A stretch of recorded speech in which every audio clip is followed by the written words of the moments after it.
Now, I'm sure you've seen in the news that the Chancellor has announced that they're going to be reducing the national insurance rate for employees from 12% to 10%, and that those that are earning £35,000 per year on average are going to have an additional £450 in their pockets at the end of the day, which is great news, nothing to be sniffed at. Could they have done more? Leave that up to you.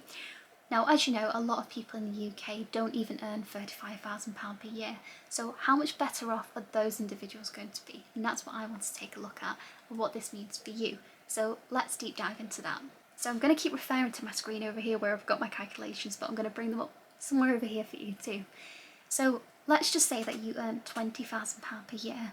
What we're going to do is we're going to take off your tax-free allowance from that, so 12,579 if you've got the basic rate tax code of 1257L. So that means that the amount that you earn that is taxable is going to be £7,421-ish if you don't make any pension deductions and no other deductions at all, so just straightforward. So that means at the minute you're going to have tax of £1,484, which is 20% of that 7,421. And it means that from a national insurance point of view, the amount that is subject to national insurance from your £20,000, which is different to PAYE tax, which I've just explained there, is actually £7,424. So if you take that and you times it by 12%, it then gives you £890.88. So if you take your gross pay of £20,000, you take off your tax of £1,484.20, you take off your national insurance of £890.88.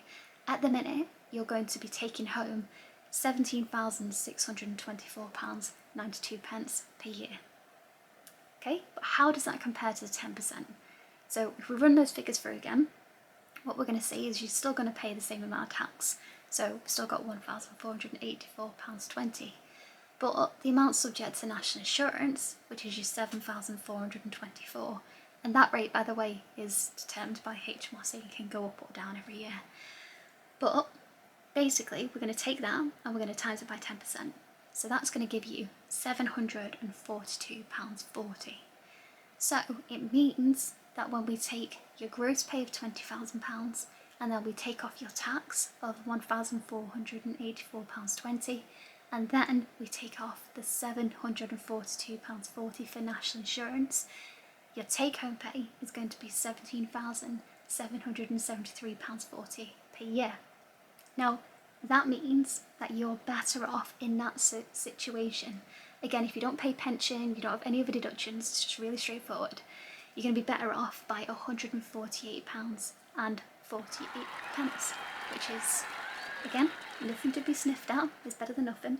So what if you were in a really lucky position and you earn more than £35,000 on average per year, and you earned £85,000 per year? Let's go through that calculation just to compare the differences. So again, we're just presuming here that you've got a basic tax rate of 1257L, so you've got your full personal allowance, you don't make any pension deductions or anything like that, you don't have any company cars, nothing, just the salary.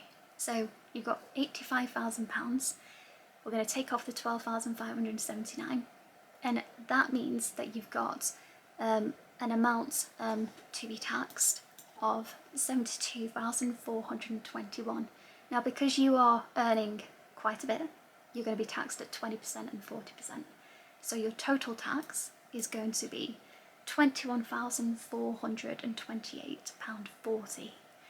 Now, again, because you earn more, the amount that you are subject to national insurance is a lot more.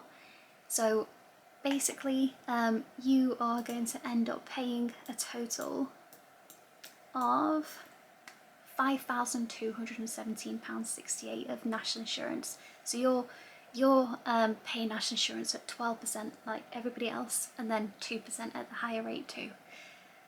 Now, let's look at what you would pay when that now becomes 10%.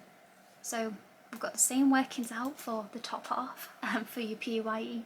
So you're still going to be paying £21,428 pounds odd for your tax on average. But the amount of national insurance that you're going to pay is going to be slightly less.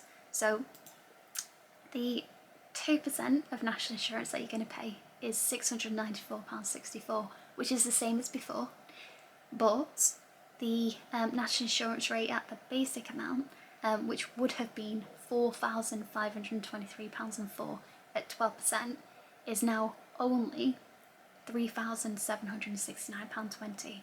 So that is a difference of £753.44.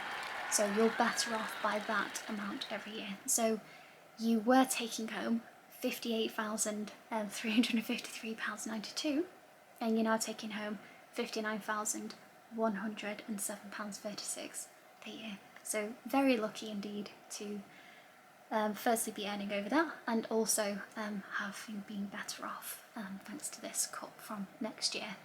Now, one key thing to take away from this is they've not decided to do this from the start of a tax year. So what tends to happen every year is the tax year starts from the 6th of April and runs all the way to the 5th of April.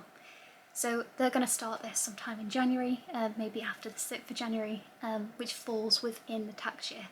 So for January, February, March and the start of April, this is going to apply. Your national insurance would be less, but for essentially the rest of April 23, May 23, June, July, August, September, October, November, December, all the way up to the 5th of January 24 is going to be on 12%.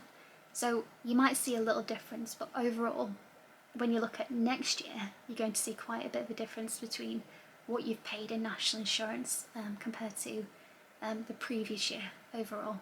So I hope that makes sense. Now, if anybody has any questions about this national insurance rate for employees, then feel free to get in touch. Always open to comments and helping you where I can. But yeah, I hope you enjoyed the video, and otherwise take care, consider subscribing as always, and like the video if you found it useful. But yeah, catch you at the next one.